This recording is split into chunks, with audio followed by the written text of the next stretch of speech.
할렐루야. 아멘. 네, 할렐루야. 네, 반갑습니다. 오늘 다니엘서 마지막 장인데 참 어려운 성경인데 듣는 여러분들도 힘드셨을 것이고 또 저도 많이 힘들었습니다. 근데 이제 12장은 거의 이제 다니엘이 받은 예언의 중반부 부분인데 더 어려울 수도 있습니다. 마지막 한 장 남았지만 그런데 여기에서 또 굉장히 우리에게 중요한 종말의 시나리오를 주님이 다니엘을 통해서 말씀해 주셨어요. 요즘에는 그렇게 종말론에 대해서 사람들이 관심이 없는 분들이 많습니다. 이유가 뭐냐 봤더니 사기꾼들이 하도 많아가지고, 저도 고등학교 3학년 때 1989년도에 제가 고등학교를 졸업을 했는데 92년도에 예수님이 재림하신다고 이장님 목사가 뻥을 쳐가지고요, 대한민국과 미국까지 떠들썩했습니다. LA까지. 그래가지고 저는 또 뭐 알겠어요. 하나님의 나팔소리 막 이런 책 나오고, 그 다음에 뭐 진짜 92년도에 예수님 재림할지도 모른다 그러니까 저는 그때 군대에 있었는데 92년 10월 28일 날 텔레비전에 앉아가지고 혹시 예수님이 재림할지 몰라가지고 사람들은 흰 옷 입고 저 산등성에서 예수님 맞이한다고 막 그러고 있고, 그런데 12시가 땡 쳐도 재림을 안 하니까 얼마나 황당했겠어요. 사람들이 역시 아니구나. 뭐 그것 얘기도 했지만 하여튼 그 이후로도요 계속해서 뭐 재림 날짜를 예언하고, 지금 여러분 그 제7일 안식일 그 재림교 있잖아요. 안식교를 어떤 분들은 이단이 아니다라고 얘기하는 분들이 계신데, 그 화이트라고 하는 분이 거기도 재림 날짜를 예언했었어요. 1700년도부터 시작이 된 그런 종파인데 재림 날짜를 예언해서 사람들을 모으다 보니까 많이 모였고, 실패하니까 예수님이 안 오니까 또 다른 날짜 예언하고 또 다른 날짜 예언하고, 그러면서 교리가 계속해서 변천돼서 이제 지금까지 왔는데, 지금 뭐 신천지도 젊은 사람들이 신학교까지 졸업한 사람들이 신천지에 빠지고, 뭐 때문에 그러느냐, 요한계시록 재림을 잘 몰라서 그런 거예요. 그러면서 거기에 빠진 사람들이 다 똑같이 하는 얘기가 뭐냐면 교회에서 종말론을 안 가르쳐줬다는 거예요. 계시록을 안 가르쳐주고 다니엘을 안 가르쳐줘가지고 우리가 여기에 빠졌다고. 근데 이렇게 가르쳐 준다고 해도 사람들이 관심이 없으니까 참 지금 힘든 시대인데, 저는 제가 개인적으로 오늘 되게 중요한 얘기를 여러분들과 좀 함께 하려고 합니다. 이게 뭐냐면 이 종말론에 대해서 여러 가지 많은 혼란들이 있는데, 오늘 말씀을 좀 잘 들으면 그 혼란들이 다 정리가 되고, 또 어떻게 요한계시록을 읽어야 되고 또 어떻게 다니엘서를 이해해야 되는지에 대한 전체적인 그림을 그릴 수 있게 돼요.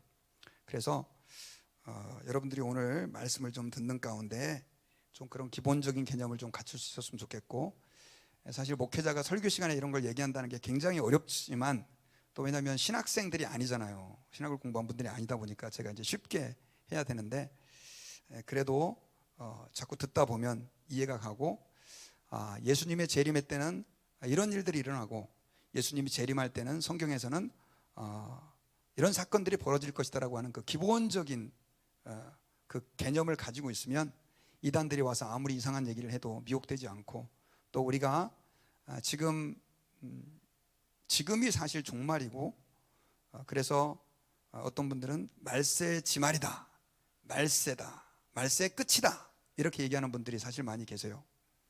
제가 여러분들을 겁주려고 하는 얘기가 아니라요, 신문에, 우리 지역 신문에 어제도 보니까 1000년 만에 한 번 올까 말까 한 비가 내렸다. 달라스가 다 침수됐잖아요. 여러분들은 그냥 비 많이 왔네 이렇게 느껴지세요? 근데 요즘에 100년 만에, 1000년 만에, 500년 만에 가뭄이다 이런 얘기 막 들리잖아요.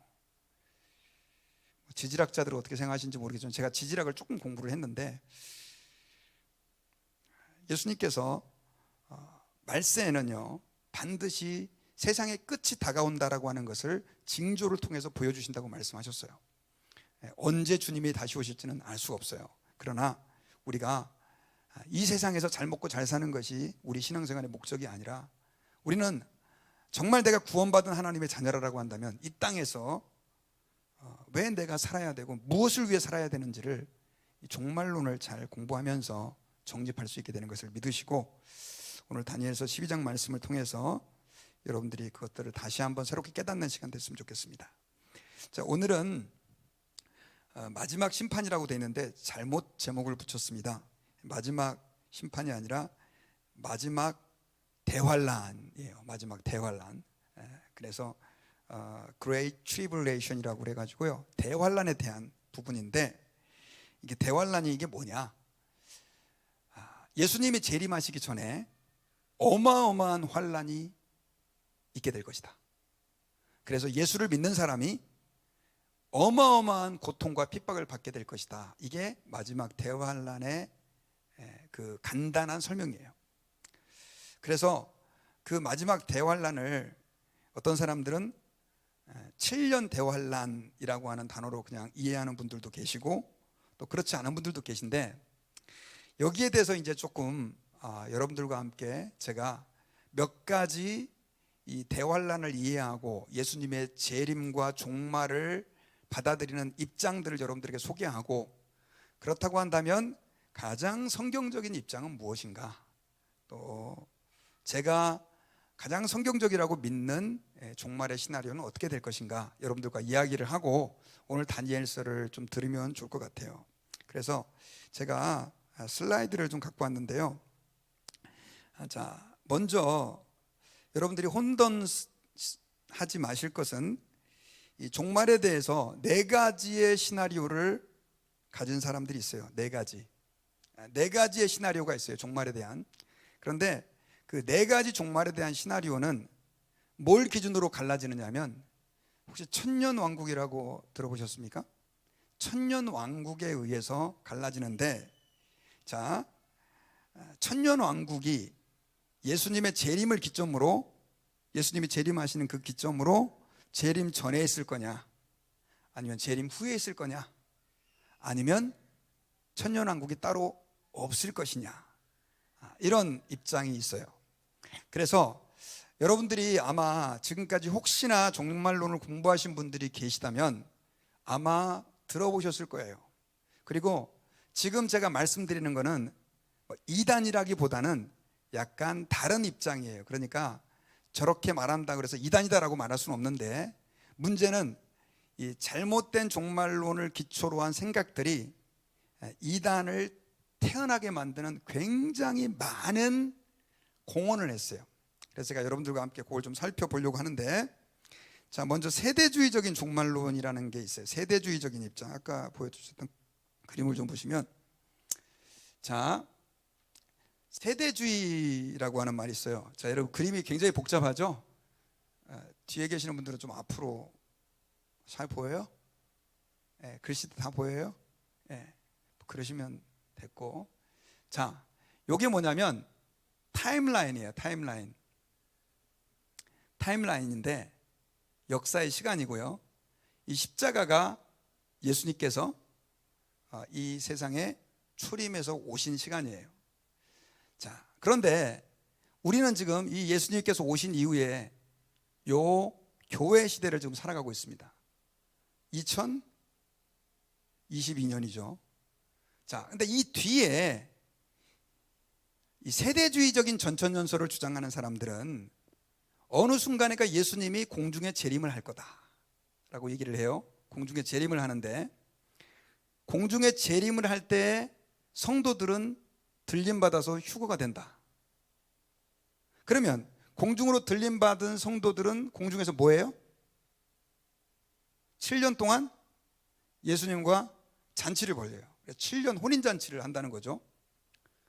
그래서 믿는 사람들은 7년 동안 혼인잔치를 하게 되고, 그 다음에 그러면 올라간 성도들이 있는가 하면 남아있는 성도들도 있을 거 아니에요. 남아있는 현찮은 크리스천들, 그죠? 예, 교회만 그냥 걸쳐놓은 사람들, 휴거가 안 된 사람들이죠. 그리고 안 믿는 사람들, 어느 날 갑자기 다 없어지니까 오, 진짜 예수 믿나 보다 하고, 그 남아있는 사람들은, 그리고 그 사람들 가운데서 예수를 믿은 사람들이 전 3년 반과 후 3년 반에 7년 동안 환란을 겪는다는 거예요. 그런데 전 3년 반은 그나마 평화적으로 그 적그리스도가 와서 평화 정책을 펼치지만 후 3년 반에는 자기의 본색을 드러내 가지고 많은 그리스도인들을 666 마크를 받게 해가지고 죽인다, 뭐 이런 설들이에요. 그런데 이 세대주의적인 전천전선으로 여러분 혼란스러우시기 전에 미리 말씀드릴게요. 이거는 저희가 성경적이지 않다고 받아들이는 이론이에요. 그런데 이렇게 가르치는 분들이 굉장히 많아요. 특별히 달라스에 지금 많은 큰 교회 목사님들과 또 한국에도 옛날 제가 어렸을 때는 목사님들이 다 이렇게 가르쳤었어요. 그럼 제가 이제 왜 이게 성경적이지 않은지는 제가 조금 이따 설명해 드릴게요. 자, 그러고 나서 7년 환란이 끝나면 공중에서 혼인잔치를 즐기고 있던 예수님과 휴거된 성도들이 7년 마지막째 그리스도와 함께 이 땅에 재림을 하는 거예요. 그러면 이렇게 따지면 예수님의 재림 몇 번 일어납니까? 저쪽에 계시는 분들 이쪽으로 오실래요? 안 보이시면? 예. 여기 보여요? 예. 자, 그러면 예수님의 재림 몇 번 있어요? 2번 있는 거예요. 예. 앞에 7년 전에 오고 뒤에 7년 후에, 그리고 요게 7년 대환란이에요. 그럼 예수님이 재림하셔가지고 아마겟돈 전쟁이 일어나고 그 다음에 이때부터 천년왕국이 펼쳐지는데, 이 세대주의적인 전천전설을 주장하는 사람들은 예수님이 이스라엘로 재림한다고 가르쳐요. 그래서 이스라엘을 회복시킨다라고 주장하면서 이스라엘을 굉장히 중요하게 생각을 해요. 자, 그런데 이때부터 예수님이 재림한 이후에 뭐가 펼쳐지냐면 아까 제가 말씀드렸던 천년왕국이 펼쳐지는데, 이 천년왕국은 문자적으로 1000년 동안 예수님이 온 세상의 왕이 돼가지고 사람들을 다스린다라고 하는 이론이에요. 그리고 1000년이 끝나면 이 천년왕국이 시작될 때 이 세대주의에서는 뭐라고 가르치냐면 사단이 무저갱이라고 하는 곳에 갇힌다. 그러니까 사단이 힘을 하나도 못 쓰게 되는 상태가 된다. 그런데 천년왕국이 끝날 때쯤에 돼가지고 그 사람들이 그 무저갱에서 풀려나와가지고 믿는 많은 사람들, 천년왕국에 있는 이 속한 사람들, 예수를 믿는 사람들을 미혹할 때 이제는 예수님이 최후 심판, 백보자 심판을 통해서 믿는 자들은 새하늘과 새 땅은 정확하게 말하면 2가지 이론이 있는데, 어떤 사람은 올라간다고 말하는 분도 있고, 그러나 대다수의 신학자와 목회자들은 새하늘과 새 땅이 이 지구 위에 주님이 이 지구를 완전히 새롭게 만들어 가지고 천국이 도래하게 만든다. 그래서 이 새하늘과 새 땅이 펼쳐지고 불신자들은 영원한 지옥의 불못에 던져지게 된다. 이게 세대주의적인 전천전설이에요. 자, 이런 이론을 여러분 아마 들어보셨을 거예요. 근데 이게 지금 왜 문제가 있는가, 그건 제가 조금 이따 설명할게요. 자, 그 다음에가 이제 뭐냐면, 역사적인 전천전설이에요. 역사적인 전천전설. 그래서 자, 아까도 앞에 다시 한번 보여드릴게요. 예수님이 재림한 시간이, 완전히 재림한 이 빨간색이 천년왕국 전이었죠. 그래서 전천년전설이라고 그래요. 천년 전, 그래서 전천전설이라고 그러고요. 그 다음에 역사적인 전천년설도 천년왕국 전에 예수님이 재림해서 전천년설이다, 이런 말을 붙이는데요. 역사적인 전천년설은 세대주의적인, 아까 앞에서 말씀드렸던 세대주의적인 전천년설은 사실 옛날에 92년도에 10월 28일 예수님 재림하고 가르쳤다고 하는, 재림하신다라고 가르쳤던, 사기쳤던 이장님 목사와 많은 한국 목사님들이 가르쳤던 이론이기도 해요. 그런데 이제 그거와 다르게 그거는 성경적이지 않다 하면서 이 역사적인 전천전설은 상당히 오랫동안 교회 성도들이 많이 예수님의 재림의 시나리오는 이렇게 펼쳐질 것이다 라고 믿었던 설 가운데 하나인데, 자, 차이를 아까 비교해 보시면서 여러분들이 들어보세요. 예수님께서 출임하셨어요. 그리고 교회 시대가 펼쳐져요. 그리고 나서 뭐가 있어요? 대환란. 자, 여기를 7년이라고 안 붙이고 대환란이라고 했어요. 왜 7년이라고 안 붙이고 대환란이라고 했냐면, 그 7년 환란을 문자적인 7년으로 생각하지 않기 때문에, 마지막 때 예수님이 재림하기 전에 대환란이 있을 거지만 그러나 그 기간이 7년일지 아닐지는 잘 모른다. 이건 상징적인 표현이다. 그래서 대환란이 있고요. 그 대환란에 교회도 함께 핍박을 당하게 될 것이다. 그리고 나서 이 대환란이 끝나면 예수님이 공중에서 재림하시고, 공중에서 재림하심과 동시에 성도들은 휴거가 돼요. 휴거가 되고 그 휴거된 성도들과 함께 지상에 내려오게 돼요. 그리고 그 시점에 아마겟돈 전쟁이 일어나고 뭐가 펼쳐져요? 천년왕국이 펼쳐지는데, 세대주의적인 입장을 가진 분들은 이 천년왕국을 기간이 얼마요? 문자적인 천년이다라고 주장했지만, 이분들은 문자적인 천년왕국이라고 생각하지 않아요. 천년을 굉장히 긴 완전한 기간으로 봐서 상징적인 기간으로 봐요. 그러니까 얼마가 될지는 잘 몰라요. 그 천년왕국이 펼쳐지고 나서 최후의 심판이 있어지게 되고, 그리고 나서 새하늘과 새 땅에 우리 성도들은 영생을 하게 되고요. 그 다음에 불신자들은 지옥의 불못에 던져지게 된다. 자, 여쭤볼게요. 세대주의와 역사적 전천전설의 제일 큰 차이가 뭐죠? 예?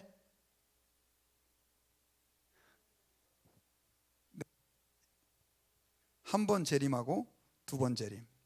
또 문자적인 천년과 상징적인 천년. 좋아요. 또 오늘은 되게 제가 기분이 좋습니다. 뭔가 이해를 잘 하시는 것 같아요. 하나만 더 찾아내 봅시다. 숨은 그림 찾기 같은 거. 환란. 자, 세대주의적인 이 전천전설의 대환란은 7년 환란이라고 문자적으로 7년을 규정했고요. 전 3년반과 후 3년반을 나눴잖아요. 그런데 역사적인 전천전설은 그런 구분이 없어요. 자, 그런데 여기에도 좀 문제가 있어요. 그래서 여기에는 왜 문제가 있는가? 제가 그건 좀 이따 설명드리고, 자, 세 번째 이론은 후천연설이라고 하는 이론이 있어요. 이 후천연설은 지금은 거의 다 목회자나 신학자들이 받아들이지 않는 이론이에요. 이 후천연설은 간단하게 설명하면, 예수님이 초림하시고 신약시대가 펼쳐지는데, 그 신약시대의 어떤 시점부터 천년왕국이 펼쳐진다는 거예요. 그래서 온 세상에 너무너무 하나님의 영광이 아름답게 선포되고 진짜 천년왕국과 같은 세상이 이 세상에서 도래하게 된다. 그리고 나서 그 천년왕국의 끝에 예수님의 재림이 있게 된다. 그래서 이거 휴거에 대해서는 주장하는 분도 있고 반대하는 분들도 있고 하여튼 여러 가지 입장인데, 그리고 나서 예수님이 재림하시고 백보자 심판이 있게 되고, 그 다음에 요 천년왕국의 끝에 세계적인 배교, 그래서 엄청난 사단의 발악이 있다, 그렇게 주장하고, 그리고 나서 성도들은 새하늘과 새 땅에 가고 이 불신자들은 지옥으로 떨어지게 된다. 그런데 요 이론이 받아들여지지 않은 이유는, 예수님이 초림할 때부터 시작해서 온 세상이 훨씬 과학적으로는 발전한 것 같지만 신앙적으로라든가 문화적으로, 도덕적으로 엄청 부패하고 있고, 그런 현상들을 많은 분들이 주목하면서 후천연설은 성경적이지 않다. 후천년이라고 붙인 이유는요, 천년왕국 후에 예수님이 재림하시기 때문에 후천년이다 이렇게 붙인 거예요. 자, 그러면 하나 또 질문해 볼게요. 이 세 가지 학설의 공통점이 뭐예요? 네, 예수님의 재림이고, 또 믿는 자는 새하늘과 새 땅에 가고 재림 후에, 심판 이후에 불신자들은 지옥에 간다, 이런 내용이죠. 자, 그런데 이 세 가지가 다 문제가 있어서 지금 저희 장로교단의 목사님들은 대부분 미국의 웨스트민스터 신학교라고 하는 그 신학교의 노선, 또 제가 이제 지금 이제 이 PCA 교단에 오기 전에 CRC, 크리스천 리폼 철치라고 하는 곳에 있었는데, 그곳에서는 이 세 가지를 다 받아들이지 않고요, 어떤 입장을 받아들이냐면 무천년설이라고 하는 입장을 받아들여요. 글씨가 잘 안 보일 텐데 이거 안 들어보신 분도 계실 거예요. 그런데 저희 그 리폼드, 개혁주의 신학을 표방하는 많은 교회들은 아까 앞서서 말씀드렸던 역사적 전천년이라든가 혹은 무천년의 입장을 따르는데, 이 네 가지의 학설이 있다 보니까 계시록을 해석을 못하는 거예요.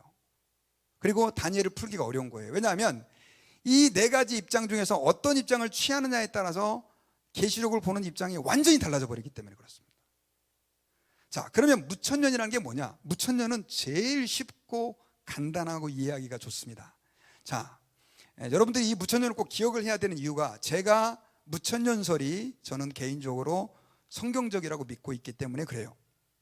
자, 그러면 이 무천년설이라는 건 뭐냐? 영어로는 amillennialism이라고 그래가지고요. 한국말로는 옛날에 무천년설 그랬는데 요즘은 이제 현천년설이라고 하는 말을 써요. 천년왕국이 없다 이거예요. 없다. 자, 천년왕국이 없다? 천년왕국이 없어요? 천년왕국은 여러분 성경에 어디에 나오는지 혹시 알아요? 계시록에 있어요. 20장에. 계시록 20장 1절부터 6절까지 사이에 이 천년왕국에 대한 묘사가 있는데, 사실은 성경 창세기부터 요한계시록까지 천년왕국에 대해서 구체적으로 묘사한 곳은 딱 거기 한 군데밖에 없어요. 자, 그건 제가 조금 이따가 설명드리고요.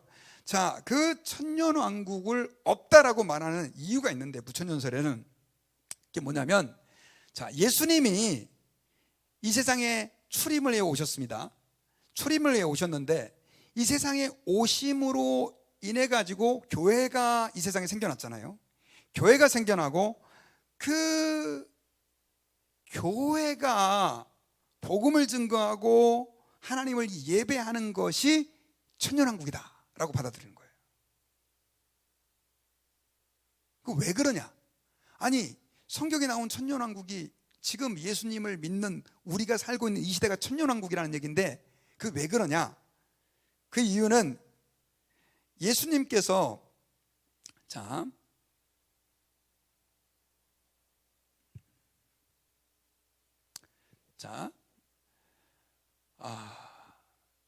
계시록 20장에 천년왕국이라고 이제 설명이 되어 있는데, 그 계시록 20장에 나오는 천년왕국을 상징적으로 해석을 해야 된다, 이런 입장이기 때문에 그래요. 그래서 뭐 그거에 대한 거는 제가 사실 신학교 다닐 때 천년왕국만 가지고 한 학기 공부를 했어요.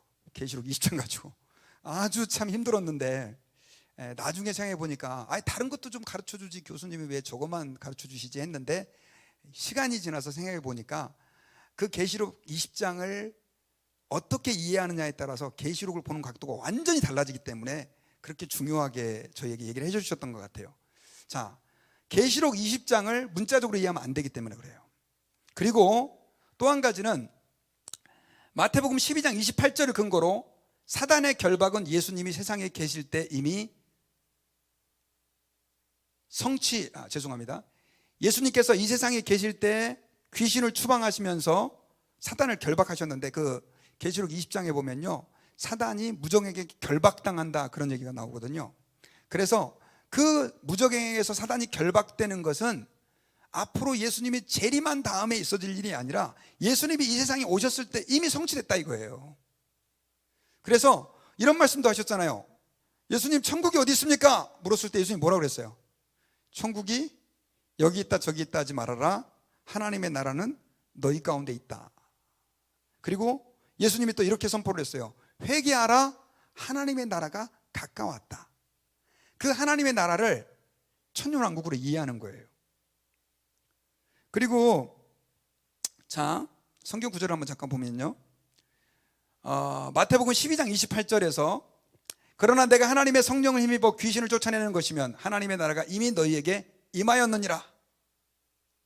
이거 빨간 글씨 잘 안 보이는데요, 누가복음 17장 20절에서 21절, 하나님의 나라는 볼 수 있게 임하는 것이 아니요 또 여기 있다 저기 있다 고도 못하리니 하나님의 나라는 너희 안에 있느니라.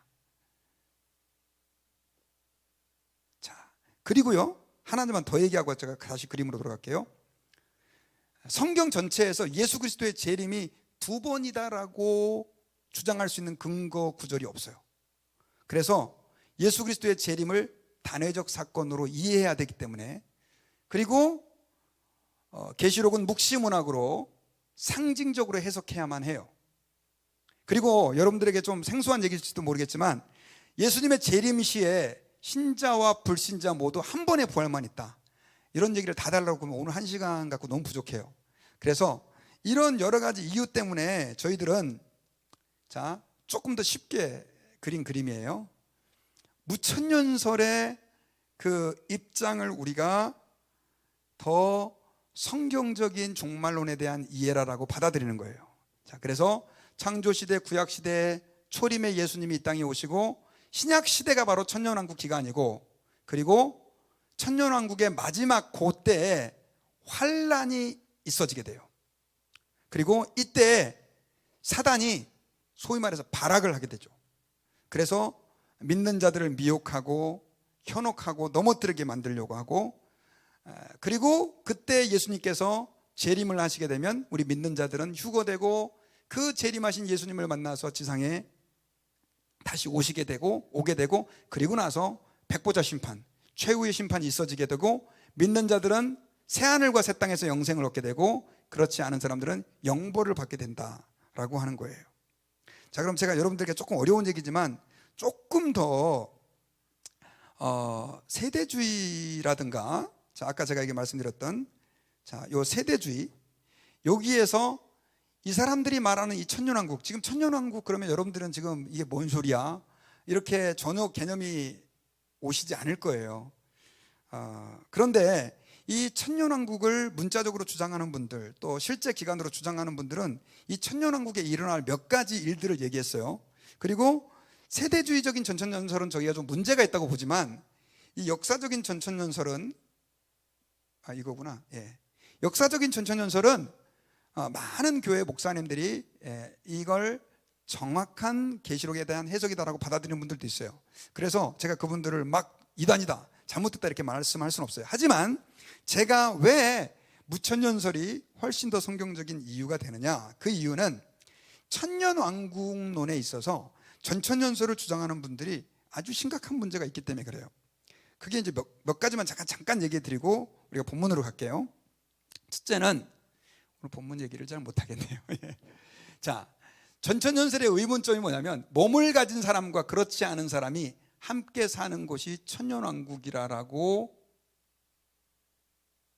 주장을 해요. 이게 좀 무슨 얘기냐? 자, 천년왕국, 예수님이 그리스도와 함께 공중에서 지상으로 재림할 때, 자, 제가 여러분들에게 질문해 볼게요. 예수님이 재림할 때 누가 같이 오나요? 혹시 아세요? 누가 같이 재림해요? 예? 예. 종말론을 보면, 이제 성경을 자세히 읽어보면 예수님이 재림할 때 예수님 혼자 오지 않아요. 그림을 보시면 수많은 천군천사와 함께 수많은 성도들이 함께 재림을 해요. 무슨 말이냐? 자, 제가 예수 믿다가 죽었잖아요. 그럼 저 어떻게 됩니까? 지옥에 간다고 말하지는 말아주세요. 천국 가겠죠. 천국에서 예수님과 함께 있어요. 그걸 정확하게 말하면 천당이라고 그러는데, 천당에서 있어요, 예수님과 함께. 그래서 계시록에 보면 천국에서 백보자 앞에서 예수님께 영광 돌리는 장로님들도 나오잖아요. 그리고 수많은 그 믿는 성도들의 이야기가 나와요. 우리는 믿으면 그리고 죽으면 천국 가요. 믿습니까? 그럼 천국에서 그냥 영원히 사는 게 아니에요. 예수님이 재림하실 때 그 예수님과 함께 이 땅에 내려와요. 이 땅에 내려오는데 그 사람들은 몸이 있어요, 없어요? 몸이 있어요, 없어요? 없죠. 몸은 어디가 있어요? 땅에 썩어져 있잖아요. 그런데 천년왕국 기간 동안에 그 이 땅에 내려온 하늘 천상 세계에 있던 성도들이 이 땅에서 예수님을 믿은 성도들과 함께 공존하는 곳이 어디냐? 천년왕국이라고 주장하는 거예요.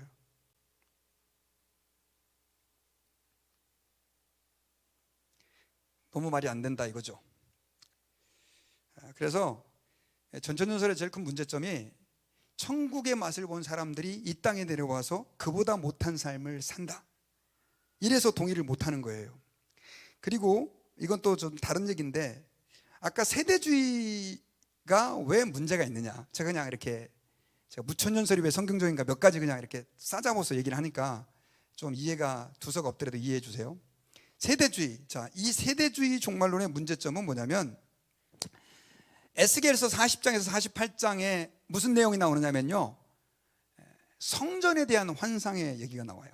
어마어마하게 큰 성전. 근데 그 성전을 너무나 디테일하게 에스겔서에서 묘사했는데, 세대주의를 주장하는 분들은 천년왕국 때 유대인들의 회복될 성전이 바로 그 에스겔에서 40장에서 48장의 말씀을 가지고 그 성전이 성취될 거라고 얘기를 해요. 그리고 그와 함께 제사도 회복된다고 얘기해요. 그러나 히브리서 8장 13절에 보면 새 언약이라 말씀하셨으며 첫 것은 낡아지게 하신 것이니 낡아지고 쇠하는 것은 없어져 가는 것이라 라고 말하면서, 여러분, 예수님이 재림해도 더 이상 그 동물 제사라든가 희생 제사가 다시 반복되고 시작될 이유는 없어요. 왜냐? 그 구약의 모든 제사는 예수 그리스도 안에서 완전히 완성되었기 때문에 그렇습니다. 그리고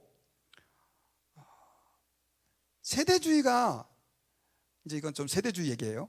세대주의가 주장하는 종말론 중에 예수님이 재림을 하시는데 예루살렘으로 재림을 해가지고 예수님을 왕으로 모시고 유대인들이 1000년 동안 온 세상의 통치자가 돼가지고 세상을 지배하면서 다스리게 된다. 이게 세대주의적인 전천년설의 아주 중요한 키워드예요. 여러분, 저기 지금 인터콥 같은 데서 백투 예루살렘 하잖아요. 저는 예루살렘에 가가지고 복음을 증거해야 된다는 거에 대해서 좋게 생각해요. 근데 이 사람들이 왜 백투 예루살렘 그러냐? 바로 이런 사상들이 자리 잡고 있기 때문에 그래요. 예루살렘을 전도해야만 그곳에 예수 그리스도께서 재림하시고 그 유대인들을 중심으로 온 세상에 천년왕국이 펼쳐진다고 믿는 그 믿음이, 그런 신학사상들이 깔려 있는 거죠. 그래서 세대주의의 제일 큰 문제점은 뭐냐면, 하나님의 구속사역의 중심이 유대인이라고 주장을 하고 있고요, 예수님은 유대인의 왕국을 건설하여 구약의 예언을 이루고자 하셨으나 마땅한 지지를 받지 못하자 대신에 교회를 설립했고 본래의 목적인 유대인들을 위한 왕국을 천년왕국의 때까지 미루었다라고 하는 연기론을 주장해요. 무슨 얘기인지 이해 가시겠어요? 쉽게 말하면 예수님은 유대인의 왕국을 건설해서 구약의 예언을 이루고자 왔으나 유대인들이 예수님을 배척하고 거절하니까, 쉽게 말하면 대안으로 교회를 설립을 했고, 그래서 본래의 목적은 유대인들의 회복인데 예수님이 재림해서 유대인들을 회복할 것이다라고 하는, 이게 시오니즘이라고 하는 유대 사상이 자리 잡고 있어요, 이 세대주의적인 종말론은. 그리고 하나님의 원래 계획, 배터리가 없나요? 하나님의 원래 계획은 유대인들인데 그들이 거절함으로 교회가 구원을 받았고, 그래서 교회가 중심이 아니라 유대인들이 중심이고 그들이 전 세계를 통치한다라고 하는 민족주의 사상을 가르쳐주는 게 세대주의적인 사상이에요. 자, 제가 지금 여러 가지 두서없이 얘기를 했는데, 자, 그렇다고 한다면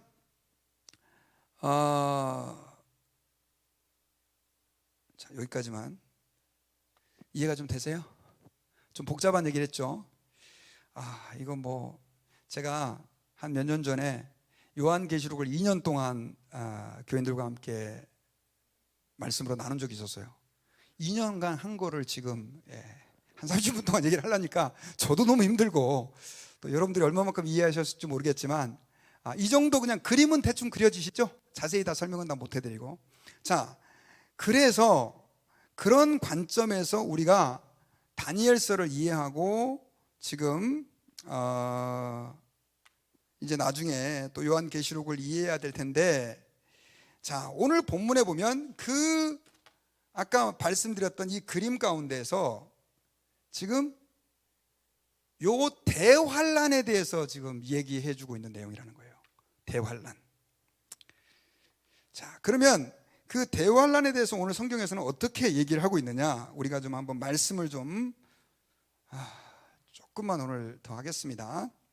좀 여러분들과 함께 살펴보고 또 우리가 기도 제목을 좀 삼기를 원하는데, 제가 오늘 그냥 얘기하는 것보다는 이 그림을 좀 설명하고 종말의 시나리오를 여러분들에게 좀 말씀을 드리면 조금 더 성경을 이해하기가 쉬울 것 같아서 제가 좀 시간을 할애해서 말씀을 드렸는데, 자, 요한계시록 죄송합니다. 다니엘서 12장에서는 자, 다니엘이 히데겔 강가에서 가브리엘 천사를 통해 들었던 그 예수님이 오시기 이전에 있어질 그 역사에 대해서 예언해 주신 내용인데, 특별히 여러분 기억이 잘 날지 모르겠지만 그 다니엘에게 주신 예언 가운데 가장 중요한 것은 셀류쿠스라고 하는 북쪽의 왕조와 그 다음에 프톨레미라고 하는 그 왕조가 160년 동안 어마어마하게 전쟁을 한 내용이에요.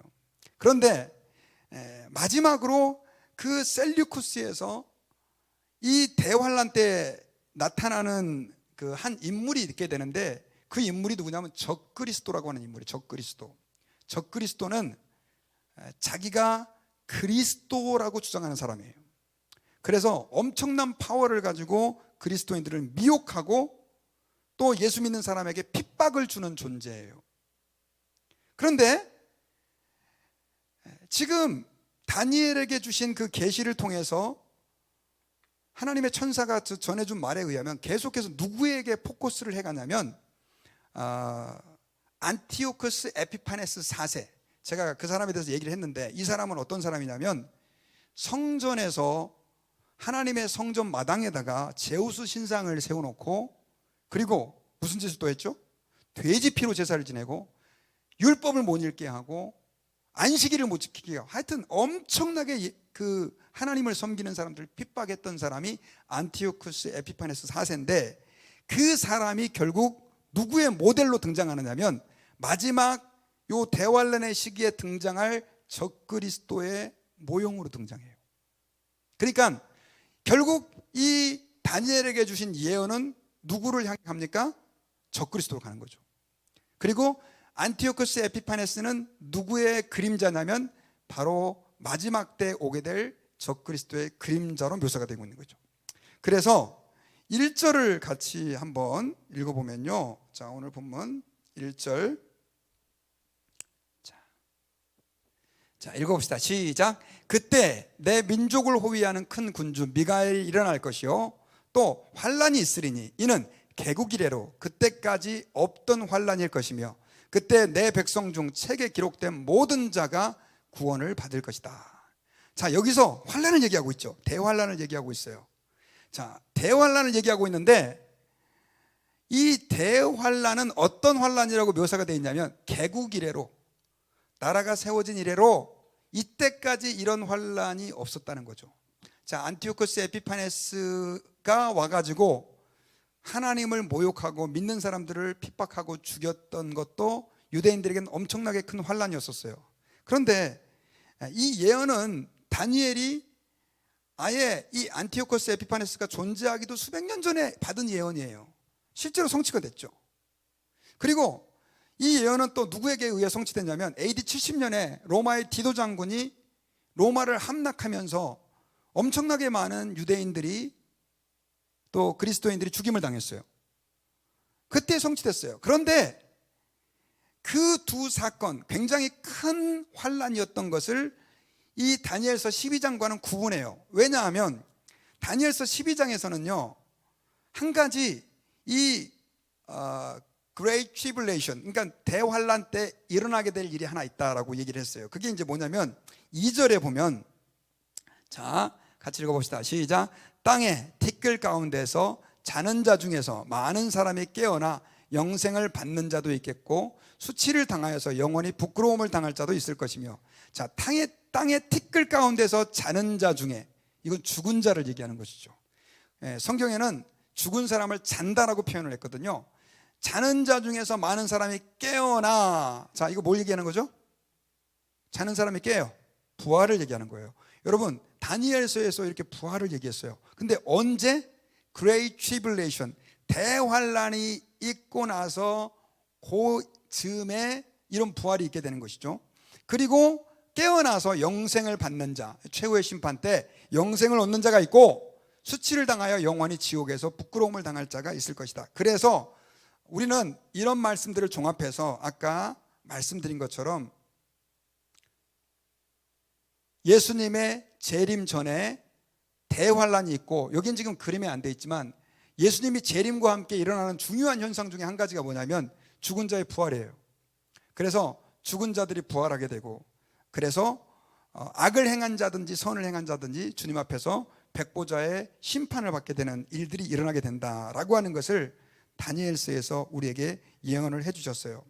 그리고 아까 다니엘서 12장 1절에 보니까, 그런데 그때 이 환란은 어마어마하게 무시무시한 환란인데요, 마태복음 24장 21절에 보면요, 마태복음 24장 21절 제가 준비를 했죠. 예.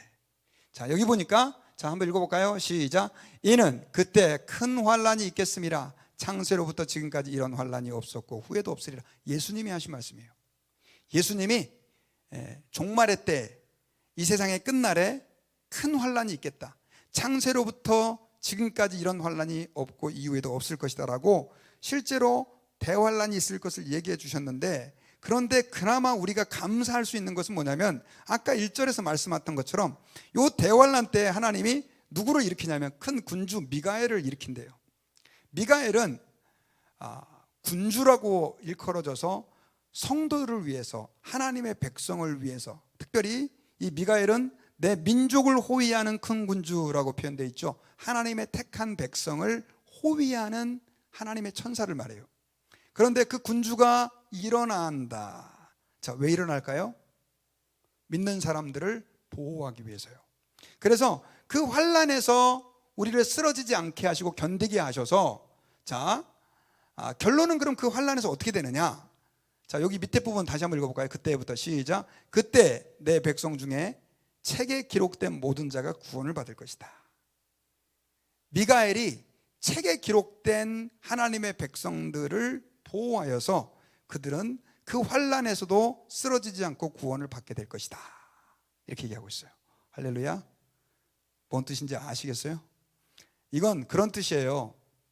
책에 기록된 사람은 미가엘 천사가 보호해가지고 그 환란에도 쓰러지지 않고 하나님이 보호해 준다는 뜻이에요. 그래서 구원받게 된다는 뜻이에요. 그러면 자, 오늘 할 얘기가 굉장히 많은데 더 이상 좀 줄여야 될 것 같아요. 전 여러분들에게 여쭤볼게요. 이 책이 뭘까요? 책. 예? 생명책. 생명책이 무슨 책이에요?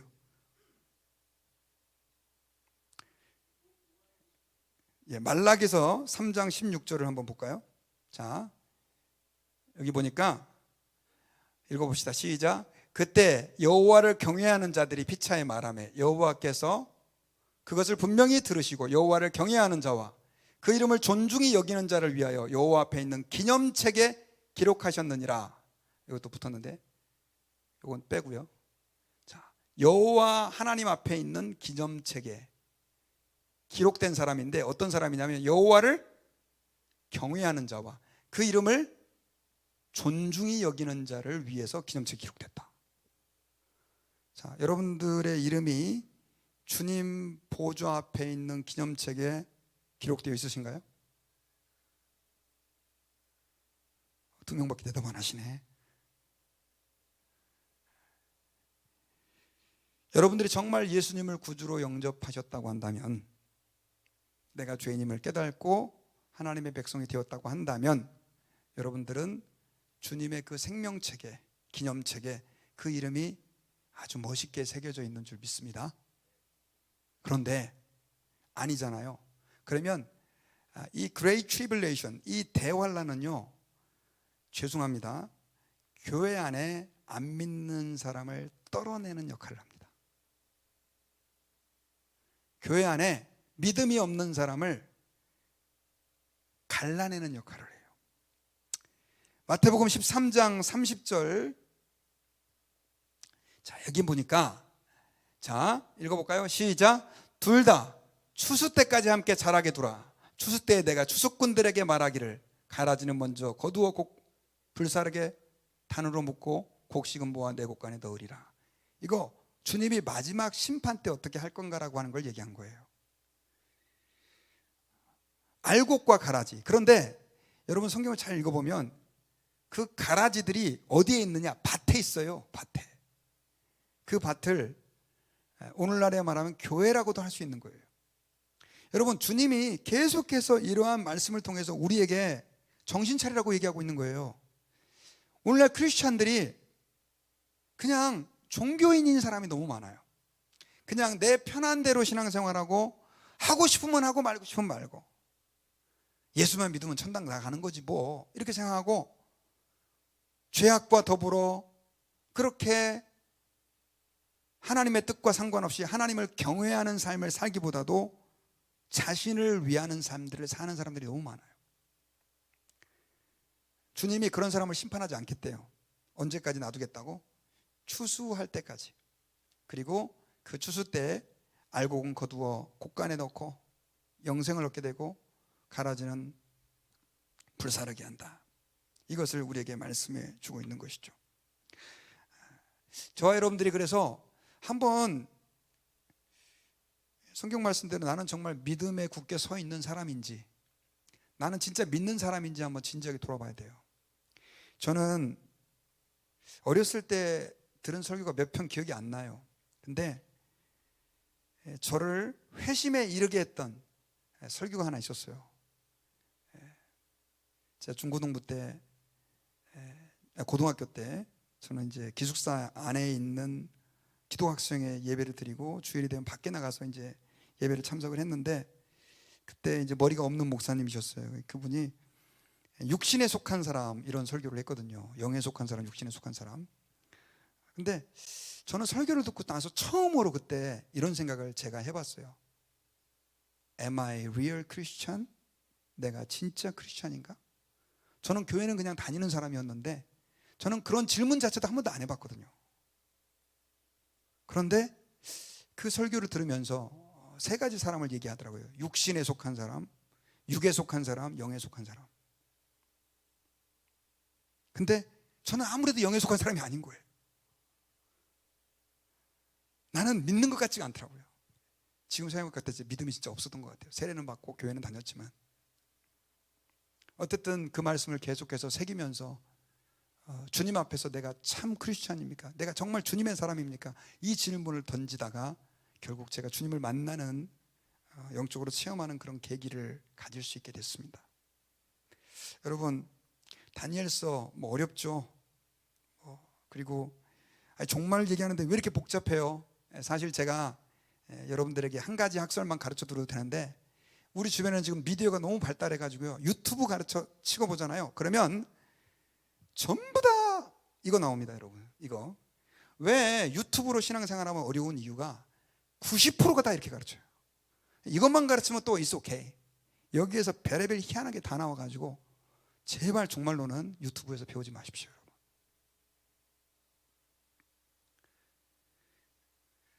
지금은요, 이만희가 신천지, 여러분 바보 같으세요? 사실 이만희는 자기가 재림예수, 내가 보혜사라고 얘기해요. 보혜사. 그런데 석박사들이 다 거기 넘어가가지고 공부 많이 했다는 사람들이 미혹돼가지고 이만희가 안 죽는다고 믿고 그렇게 그 사람을 재림예수로 믿고 있어요. 그나마 이만희는 양반이에요. 하나님의 교회, 철초부가 맞아요? 하나님의 교회 174개국에 300만 명이나 되는데, 이 사람들은 여자 하나님을 믿어요. 장길자. 홈페이지에다가 장길자 사진을 딱 걸어놓고 우리의 하나님. 그런데 300만 명이나 되는 신자들이 있어요. 거짓말이 아니에요. 여러분 이해가 가세요? 지금요, 어마어마한 미혹의 시대예요. 또 요즘에는 그 중국의 동방번개라고 전능신교라는 게 들어와 가지고요, 제가 인터넷에 검색만 하다가 보면 그게 걸려요. 근데 제가 이제 알죠. 이거 그거 괜찮은데 하고 읽었는데 약간 느낌이 이상해요. 찾아보니까 전능신교 웹사이트에서 써놓은 글이에요. 아니 목사가 봐도 헷갈리는데. 여러분, 유튜브로 인해서 많은 성도들이 이제는 쉽게 설교를 들을 수 있고 은혜도 받을 수 있게 됐지만, 기억하셔요. 우리는 더 많은 사람들이 이단에 빠지고 있어요. 실제로 한국에, 제가 지금 박사학위 논문을 쓰고 있는 내용이 이런 부분인데, 한국에 지금 900만 명의 크리스찬들을 얘기하는데 4명 중에 1명은 이단 교회에 속한 사람이에요. 몇 명이요? 25%. 이렇게 많지 않았어요. 불과 10년 전에 신천지 5만 명밖에 안 됐는데 지금은 20만 명이 넘어갔어요. 근데 다 우리 새파랗게 젊은 애들이에요. 요즘 젊은 애들 교회 안 오잖아요. 신천지로 다 가서 그래요. 농담이 아니에요. 여러분, 우리 교회가 지금 정신 차려야 돼요. 죄송하지만 우리가 하나님 앞에서 좀 야성을 회복하고요. 저는 이런 모든 현상들을 볼 때마다 지금 어떤 생각이 드냐면 정말 주님 오실 날이 가까웠다. 제가 나중에 기회가 있으면 요한계시록을 다시 한번 여러분들과 함께 나눌 수 있는 기회를 가지려고 해요. 그리고 유튜브 영상도 좀 찍고. 그런데 그 요한계시록에 보면 일곱 개의 나팔의 재앙과 인의 재앙과 대접의 재앙이 나와요. 그게 이제 계시록에 상당히 많은 부분을 차지하는데 이거 마지막 대환란에 대한 내용들이에요. 그래서 뭐 별이 떨어지고 뭐 강이 피라고 막 무서운 얘기 많잖아요. 그게 이 Great Tribulation, 대환란에 대한 얘기인데 그게 지금 뭐 하는 거냐? 결국은 추려내는 거예요. 믿는 사람을. 여러분 기억하셔야 돼요. 믿는 사람을 주님이 추려내는 때가 있다니까요. 추려내는 때가. 목사들도 저는 마찬가지라고 생각해요. 하나님 앞에서요, 지금 여기 적인수가 모였지만 우리 성도들이 좀 깨어 있어야 돼요. 그리고 저는 우리 교회가, 우리 드림교회가 정말 이 마지막 때, 말로만 마지막 때가 아니라 주님 앞에서 이런 혼탁한 세대에 온전한 하나님의 말씀과 바른 복음을 증거하고 정말 내가 하나님 앞에서 남들 이목 때문이 아니라 주님이 기뻐하시는 그 자리에서 믿음 생활할 수 있는 그런 은혜가 있었으면 좋겠어요. 근데 너무 두려워할 필요는 없어요. 아까 12장 1절에서 제가 말씀드렸던 것처럼 정말 예수 그리스도를 믿는 자들은 그 환난과 핍박 중에서도 주님이 우리를 미가엘을 통해서 보호해 주시고 결국 우리의 구원을 성취하고 이기게 하실 것이기 때문에 그렇습니다. 기도해야 되는데 제가 오늘 좀 많은 이야기를 했네요. 여러분들과 함께. 한 번 더 제가 다니엘서 이 뒷부분 이제 좀 기회가 있으면 다루도록 하겠습니다. 다음 기회에 올 때. 자, 그런데 오늘 이제 저는 말씀의 결론을 맺겠습니다. 지금 우리가 살고 있는 세상은요, 정말로 심각하다. 정말 주님 오실 날이 가까웠다고 주님이 계속 지금 사인을 보내고 있다고 하는 사실을 우리는 기억하고 그 주님 오실 날에 가까워 왔을 때 결국은 대환란이 있게 될 겁니다. 아까 저 세대주의자들은 휴거돼 가지고 믿는 사람들은 환란을 안 거친다라고 주장하는데 그것도 성경적이지 않아요. 성경의 전체 입장을 보면 믿는 사람들도 한 번은 알곡과 가라지를 나누듯이 대환란을 통해서 진짜와 가짜를 나누는 때가 있어요.